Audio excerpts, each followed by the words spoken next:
వచ్చే ఎన్నికల్లో తాను పెనుకొండ నుంచి పోటీ చేస్తున్నానని అధిష్టానం నుంచి తనకు ఆదేశాలు వచ్చాయని రాష్ట్ర శిశు సంక్షేమ శాఖ మంత్రి ఉషశ్రీ చరణ్ పేర్కొన్నారు. జిల్లాలో సీట్లు మార్పులు ఉన్నాయంటున్నారు. మరోవైపు అనంతపురం జిల్లాలో కూడా చాలా మంది మార్పులు ఉన్నాయంటున్నారు. ముఖ్యంగా కళ్యాణ పేరు కూడా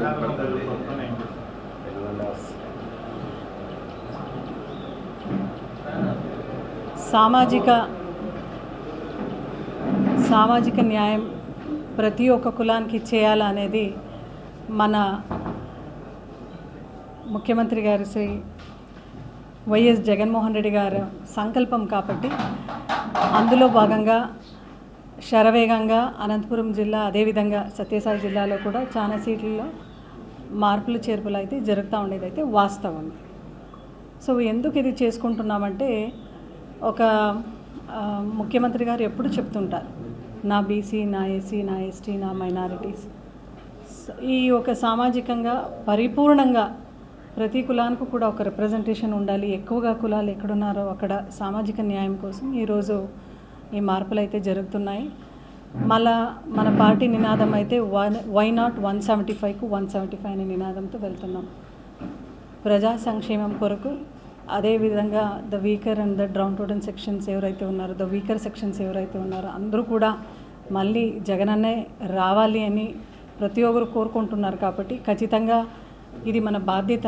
మా జగనన్న పైన మన పైన ఉండే ఒక పెద్ద బాధ్యత ఏదంటే మళ్ళీ వెల్ఫేర్ స్కీమ్స్తో మళ్ళీ ఈ డెవలప్మెంట్తో ఖచ్చితంగా ప్రతి కాన్స్టిట్యున్సీలో కూడా ఫుల్ ఫ్లెడ్జ్గా హైయెస్ట్ మెజారిటీతో మళ్ళీ వచ్చి వై నాట్ 175కు 175 అనే నినాదం అయితే పూర్తి చేయబోతున్నాం. కాబట్టి అందులో తప్పనిసరిగా ఈ మార్పులు చేర్పులు అయితే ఉన్నాయి. ఇక్కడి నుంచి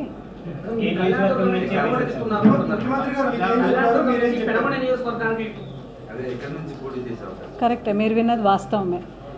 ముఖ్యమంత్రి గారు ఆదేశం మేరకు కళ్యాణదుర్గంలో వాల్మీకి సామాజిక వర్గానికి చోటు కల్పించాలి అనే ఒక నేపథ్యంలో ఈరోజు పెనుకొండలో నన్ను పోటీ చేయమని అంటున్నారు. ఖచ్చితంగా పెనుకొండ నుంచినే పోటీ చేస్తున్నాం. డెఫినెట్గా ఏదైతే ఈ కళ్యాణదుర్గం నియోజకవర్గంలో నా రాజకీయ ప్రస్థానం అయితే ఖచ్చితంగా కళ్యాణదుర్గంలోనే 2014లో జరిగింది. అపోజిషన్లో ఉంటూ మళ్ళీ రూలింగ్లో వచ్చి కళ్యాణదుర్గం ప్రజలందరూ కూడా భారీ మెజారిటీతో గెలిపించినారు. వాళ్ళందరికీ కూడా ఎప్పుడు కూడా నేను మనస్పూర్వకంగా వాళ్ళకి ఎప్పుడు కూడా కృతజ్ఞతలాగా ఉంటాను. అదేవిధంగా ఏదైతే కళ్యాణదుర్గం డెవలప్మెంట్లో నా లీడర్స్, నా క్యాడర్, మా ప్రజలందరూ కూడా కృషి చేశారో వాళ్ళందరూ కూడా మనస్పూర్వకంగానే ఈ యొక్క మీ మాధ్యమం ముఖాంతరం, మీడియా ముఖాంతరం వాళ్ళందరూ కూడా ధన్యవాదాలు తెలియచేసుకుంటూ, అదేవిధంగా నాకైతే కొత్త రెస్పాన్సిబిలిటీగా ఈరోజు పెనుకొండలో పోటీ చేయమంటున్నారు. అధిష్టానం ఏమి చెప్పినా దానికి కట్టుబడి ఉంటూ ఖచ్చితంగా మేమందరూ కూడా మా జగన్ సార్ ఏదైతే చెప్తారో, మా ముఖ్యమంత్రి గారు ఏదైతే చెప్తారో దానికి అందరూ కూడా కట్టుబడి ఉంటూ చాలా సంతోషంగానే ఈ కొత్త బాధ్యతను తీసుకుంటూ మళ్ళీ ఏ కాన్స్టిట్యున్సీలో మాకు పోటీ చేయమంటారో, ఏ జవాబుదారీ ఇస్తారో దాన్ని ఫుల్ ఫ్లెడ్జ్గా 100కు 100% మనం చేసుకొని వస్తాం. ఎందుకంటే మనం నమ్మిండే సిద్ధాంతం జగనన్న, భగవంతుడు, ప్రజలు, కష్టం, ఇదే సిద్ధాంతం. కళ్యాణదుర్గంలో మీకంటూ ఒక స్థానం నిలుపుకున్నారు. ఇప్పుడు పెనుగొండకి వెళ్ళాలని చూసిన పరిస్థితిలో అక్కడ ఉన్న క్యాడర్ మిమ్మల్ని ఎలా రిసీవ్ చేసుకుంటారు? ఏ కాన్స్టిట్యున్సీకి వెళ్ళినా కూడా అక్కడున్న ఒక్క కామన్ ఫ్యాక్టర్ ఏంటంటే జగనన్న పార్టీ ఫ్యాన్ సింబల్.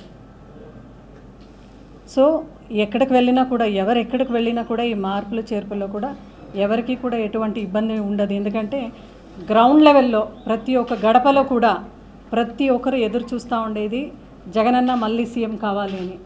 ఆ ఒక మోటివ్తో, ఆ ఒక బ్యాక్గ్రౌండ్తోనే ప్రతి ఒక్కరు కూడా ఈ మార్పులు చేర్పులు కూడా చాలా 100కు 100% నిండు హృదయంతో స్వాగతిస్తున్నాం.